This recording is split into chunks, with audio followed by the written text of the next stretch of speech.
Yes, I am actually doing this. I am actually challenging you to change your life because I'm so sick of talking about how I've changed my life and what I've done to, like, you know, help myself. And I mean, that's kind of what I'm going to talk about in this video, but ultimately this is me challenging you to do something to make yourself feel better, make yourself feel like you are really fucking thriving in this world. And really, I just want to challenge some of your beliefs about why you think you can't succeed and have the life that you dream of, because I just don't buy it. I think we all can be happy in our life if we really wanted to.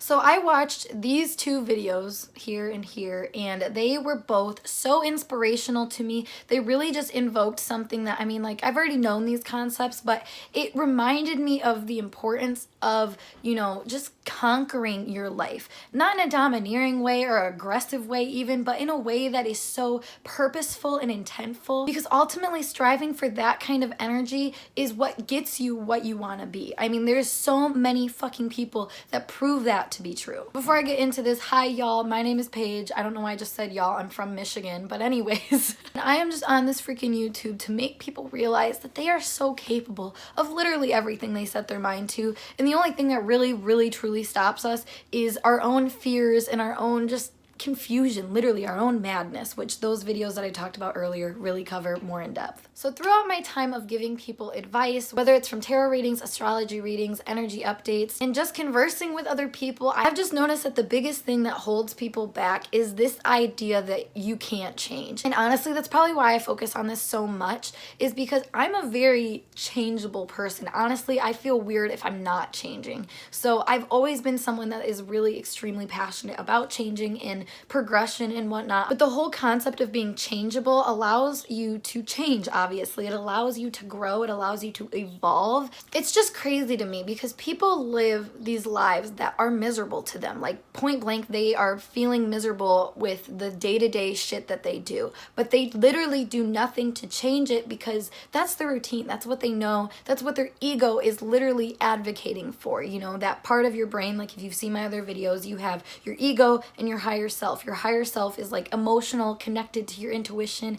It is ultimately the highest version of yourself and the best version of yourself, the angel on your shoulder per se. Whereas your ego is more so the devil on your shoulder. It wants you to be safe and survive. But ultimately, it's your comfort zone. It doesn't push you, it doesn't evolve you, and it doesn't make you a better person most of the time. So when I see somebody in a situation that they are unhappy with and they just don't have any desire to change, it's like, okay, well, you're feeding into that side of you that doesn't want you to change, that wants you to be in your comfort zone, and that wants you to be suffering and be miserable, just live that same story over and over again because it's familiar, it's the comfort zone. And that's the thing about the ego, is it's not necessarily trying to make you a bad person. You're not doing, you know, purposely. In fact, the issue is actually that you're not purposely doing anything. You're just doing the motions. You're just going throughout your life without any intent, without any purpose. But that is where I challenge you, because what if you lived your life intentionally in every moment?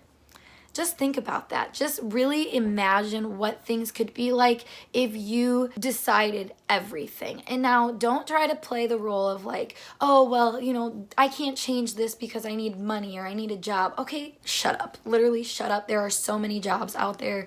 That is such a cop-out. I just don't care. There's so many ways to change your job. I don't mean to be so harsh, but truly that is such a self-set limitation that it's like you're boxing yourself in. You can't complain about that, and you can't blame the world for that. So step one, get over those kind of things where you think that you can't do something, because point blank, if you really want to pursue something, it's going to be something that's coming from your higher self. But that's the thing, is if you don't know how to discern your higher self, that angel from the devil on your shoulder, the part that's rooting for your evolution and growth and for that higher version of yourself versus the part that wants you to stay the same, you're gonna be confused. So again, intentionally, are you living your life in a way that allows you to be discerning? Are you giving yourself mindful care that helps you relax your mind so you are in a state of ease and flow, so you can discern energies because they're not coming in so fast because you've taken care of your mind and your mental health? Are you intentionally taking care of your body too? Are you nourishing yourself? Are you getting enough sleep?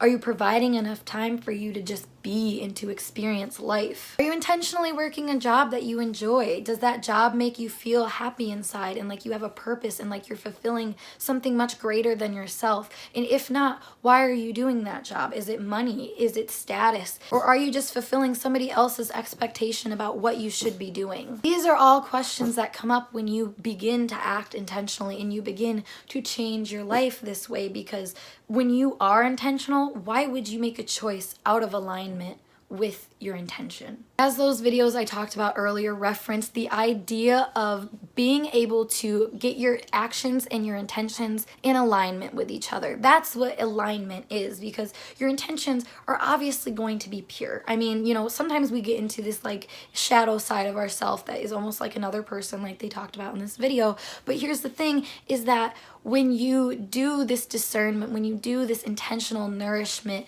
you'll begin to notice kind of a space that presents itself that allows you to observe that shadow side of yourself. It comes very naturally. I remember snapping into my shadow self when I got triggered by something, and the first time I ever was able to observe myself having these emotional reactions and having this shadow person come out of me and like really like, just observing it. I was still doing these actions, unfortunately, but there was a separation of this observer in my head that was able to see it. It wasn't dissociation, although it kind of felt like it. That kind of started my ability to be able to discern in the moment and more so respond instead of react to things. But like I said, I mean, that took the intentionality before it got to the opportunity. And that is life in general. You have to put in the effort first. The world will meet you afterwards. And I hate that people take that negatively, and I hate that people think that being a lone wolf and going about things your own way is a bad thing, and that it's against the status quo is a bad thing. But guess what, dude?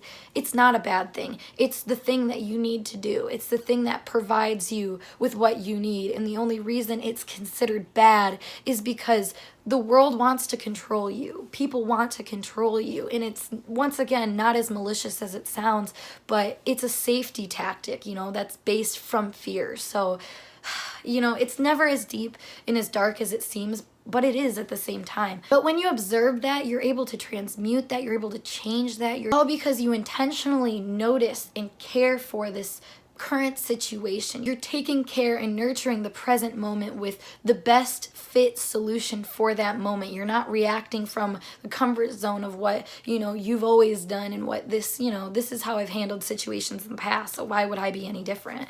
You are exercising all options, and thus all options are open to you. And here's the beautiful thing, is this all starts because you just asked a question and you were open to receiving the answer.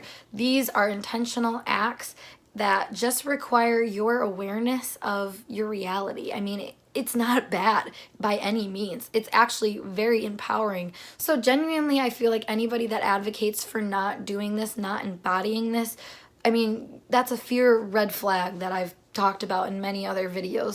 So by all means, if you need to, dive into those, because honestly, this has been a journey for me too. This isn't something that I just innately knew. I mean, like, there was a knowing, but there wasn't like the actions involved. Like, I've had to train myself to be this way. And like I showed you guys in my healing mental health journey video, I mean, this is gonna be a lifelong process. This isn't something that happens overnight or even in a couple months. I mean, you really have to want to know yourself and want to understand yourself in the world around you. But like I said, why wouldn't you want to know? Why wouldn't you want to understand? Why wouldn't you want to connect, other than the fear of rejection or other fears? I mean, it's more fear-based than anything. So thank you guys so much for watching. If you haven't heard already, I did just launch a Patreon where I'm going to get so much deeper into this kind of stuff. So make sure to check that out and all my other social links down below. But I will see you guys in a later video. Bye for now.